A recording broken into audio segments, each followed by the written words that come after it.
বাংলাদেশের উত্তরের সীমান্তবর্তী জেলা লালমনিরহাট এক সময়কার ব্যস্ত সামরিক বিমান ঘাঁটি বহু দশক ধরে পরিত্যক্ত পড়ে আছে। কিন্তু আজ আবার আলোচনায় এসেছে এই এয়ারবেস। সরকারের পুনরুজ্জীবন পরিকল্পনা, আন্তর্জাতিক মহলের দৃষ্টি আকর্ষণ আর প্রতিবেশী ভারতের উদ্বেগ সব মিলিয়ে লালমনিরহাট বিমান ঘাঁটি আবারও আলোচনার কেন্দ্রবিন্দুতে। ১৯৩১ সালে ব্রিটিশদের হাতে নির্মিত এই বিমান ঘাঁটি দ্বিতীয় বিশ্বযুদ্ধকালে দক্ষিণ এশিয়ার অন্যতম গুরুত্বপূর্ণ সামরিক ঘাঁটি ছিল। এখান থেকেই যুদ্ধবিমান উঠত, সৈন্য ও সামরিক সরঞ্জাম পরিবহন হতো। লালমনিরহাট ছিল যুক্তরাষ্ট্র ব্রিটিশ বাহিনীর কৌশলগত ঘাঁটি। কিন্তু যুদ্ধ শেষে এই এয়ারবেস ধীরে ধীরে গুরুত্ব হারায়। স্বাধীনতার পর কয়েক দশক ধরে এখানে তেমন কোনো কার্যক্রম আর চালু হয়নি। সময় কেটে যায় আর ইতিহাসের পাতা হয়ে পড়ে থাকে নিস্তব্ধ এয়ারস্ট্রিপ। দীর্ঘ নীরবতার পর সম্প্রতি বাংলাদেশ সরকার লালমনিরহাট বিমানবন্দর পুনরায় চালুর উদ্যোগ নিয়েছে। বেসামরিক বিমান চলাচল কর্তৃপক্ষ বেবিচক একটি ৫ সদস্যের কমিটি গঠন করেছে। তাদের দায়িত্ব দেওয়া হয়েছে runway, terminal, control tower, cargo ভবন পুনর্নির্মাণের সম্ভাবনা যাচাই, প্রয়োজনীয় যন্ত্রপাতি ও অবকাঠামো চিহ্নিত করা, জমি ব্যবস্থাপনা ও আইনি মালিকানা নিশ্চিত করা। সুখবর হলো, বিমানবন্দরের অধিকাংশ অবকাঠামো এখনো অক্ষত আছে, তাই পুনর্চালুর জন্য বড় ধরনের ভূমি অধিগ্রহণের প্রয়োজন নাই। বিশেষজ্ঞরা বলছেন, এটি চালু হলে উত্তরবঙ্গের পর্যটন, বাণিজ্য ও আঞ্চলিক যোগাযোগে নতুন যুগের সূচনা হবে। কিন্তু এই উদ্যোগের খবর শুধু বাংলাদেশেই আলোচনার জন্ম দেয়নি।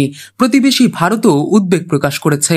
ভারতের সংবাদ মাধ্যম এনডিটিভি জানাচ্ছে, লালমনিরহাট বিমান ঘাঁটি পুনরুজ্জীবিত হলে এটি ভারতের জন্য কৌশলগত হুমকি হয়ে উঠতে পারে। কারণ এই ঘাঁটি ভারতের উত্তর পূর্বাঞ্চলের জীবনরেখা শিলিগুড়ি করিডর থেকে মাত্র ২০ কিলোমিটার দূরে। চিকেন স্নেক নামে পরিচিত এই করিডর দিয়ে ভারতের ৭টি উত্তর পূর্বাঞ্চলীয় রাজ্য মূল ভূখণ্ডের সঙ্গে যুক্ত।